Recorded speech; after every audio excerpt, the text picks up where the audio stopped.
Snapchat is one of the most popular social media platforms in the world, especially amongst the Gen Z. In fact, amongst many teenagers and young adults, Snap has become a verb as similar to Google or Venmo. Yet despite their popularity, like most tech companies and startups, they lost money for most of your life. In fact, the last quarter of 2021 was the first profitable quarter in the company's history as a public company. Snapchat proudly announced this news near the top of their quarterly report, likely with optimistic expectations for the stock. Yet, it's been months since this report came out and Snapchat stock is doing worse than ever before. Since their peak in September of 2021, Snapchat fell a total of 70%, which correlates to a market cap loss of $95.8 billion, or nearly $100 billion. They have recovered a substantial amount over the past several weeks, rallying over 50%. But even with this significant rally, they're still down to over 50% from their all-time high. So what happened to Snapchat? Taking a look back, such terrible stock performance is unfortunately not new to Snapchat.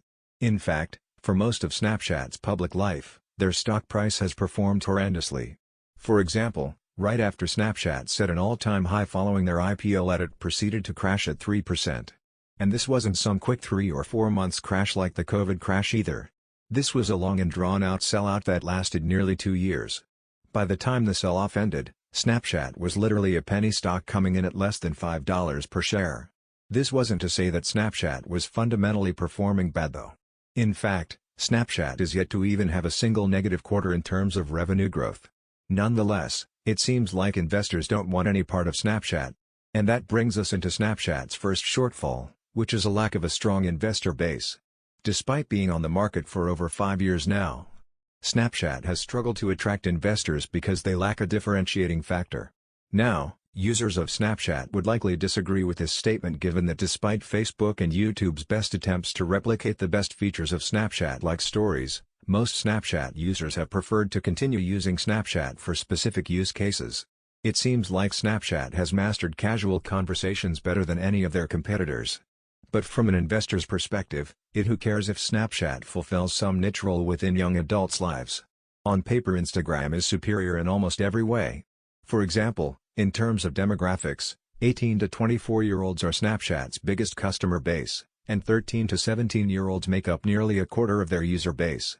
Meanwhile, Instagram's largest demographic is 25 to 34-year-olds, with second players going to 18 to 24-year-olds. Instagram's 13 to 17-year-old base is almost non-existent, while the 35 years not demographic is actually quite substantial. If newer generations don't switch over to using Instagram, it could be a long-term problem. But for the time being, Instagram has no shortage of users, and all of their users are significantly older than Snapchat users, which means that they have more money, or more monetizable, and are of course more profitable. This directly aligned with household income studies conducted on both platforms as well. Snapchat use is most common amongst households with incomes between $70,000 and $80,000 per year.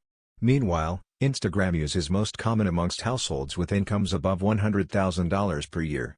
Again, users with more money equals more profits. Something else to note about Snapchat's demographics is that it's mostly just limited to the US.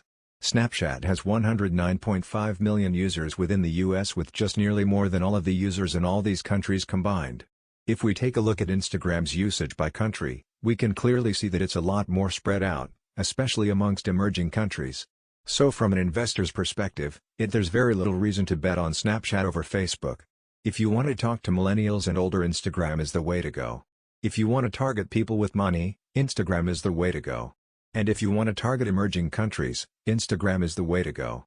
The only reason to invest in Snapchat is if you think that younger generations in the US will continue to use Snapchat over Instagram, which could very well be true.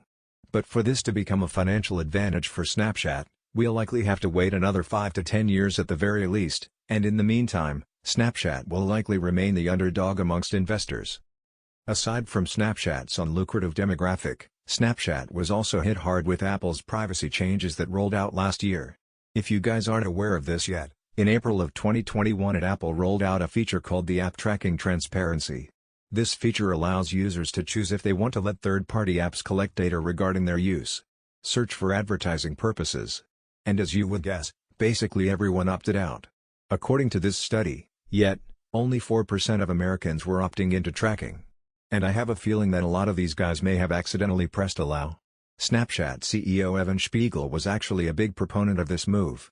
In fact, he believes that these privacy changes are good for iPhone consumers and the social media ecosystem in general. But despite his moral support for the change, this change was obviously not good for Snapchat's financials. In October of 2021, Evan announced the app's privacy changes have actually been affecting revenue more than they originally anticipated. And to make things worse, Snapchat failed to meet investors' already conservative revenue estimates, which of course sent the stock tumbling. Given this unfavorable situation, Evan has chosen to focus on profitability, which he did accomplish. But this has left many investors are wondering at what cost? Sure, it's nice to invest in a profitable company. But the primary reason most Snapchat investors made investment was because of growth expectations. And now, it seems like Evan is trying to appease investors with profit instead of growth. Snapchat doesn't have a PE ratio quite yet as data requires a full year of profitability. But even if we take their net income of $22.55 million from last quarter and extrapolate it to a year, we only get about $100 million. Now, this isn't a bad amount by any means. But compared to their market cap, this gives them a PE ratio of 673. Even if we say that Snapchat's profitability grows to $250 million per quarter, or 10x, from where they currently are, their PE ratio would still be quite high in 67.3. To put that in perspective, Facebook's PE ratio is under 20. This isn't exactly a bad thing, given that Snapchat should theoretically have a lot more growth left than Facebook. But that's the key, they need to have growth. And it was Apple's privacy policy changes and potentially more on the way investors aren't quite convinced to give Snapchat even more credit. At this point, you may be thinking, what could possibly be worse than having slower growth and a less profitable user base? Well, the answer is being replaced. But wait a minute, Snapchat has a massive user base, most of whom are younger, so Snapchat won't be going anywhere anytime soon. Right? Well, while that may be true, that doesn't prevent an old or new competitor from overtaking Snapchat. Just take a look at TikTok. TikTok wasn't released till September of 2016. Yet it was the most visited site in the world in 2021. This isn't to say that it's easy to replicate TikTok's success. But it makes it clear that the barrier for entry is extremely low within the social media industry. From an app development perspective, it's not particularly hard to create a social media app. What's hard is garnering users, and 99.999% of social media apps will never garner the same user base of Snapchat or Facebook. But from Snapchat's perspective, only 1 or 2 of the millions of social media apps out there need to catch on for Snapchat to lose user engagement to these new apps. And from a user's perspective, if a new better app comes out, the only thing stopping you from switching over is your friends also switching over. If your social circles, which is over, you'll probably never look back. And this has been shown time and time again within a social media industry. First, there was Friendster, then there was MySpace. Then we had Facebook and Twitter. And after that, we had Instagram and WhatsApp. And now we have Snapchat. What's to say that Snapchat won't eventually be phased out as well? Well, the truth is that all companies are eventually phased out.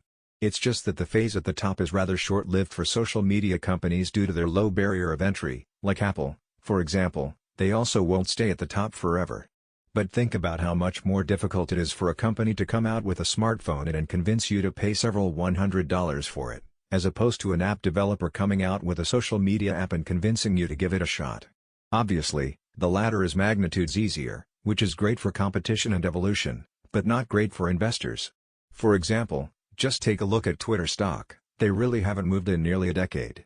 Not to mention Twitter has become unprofitable once again, and Jack Dorsey has left the company.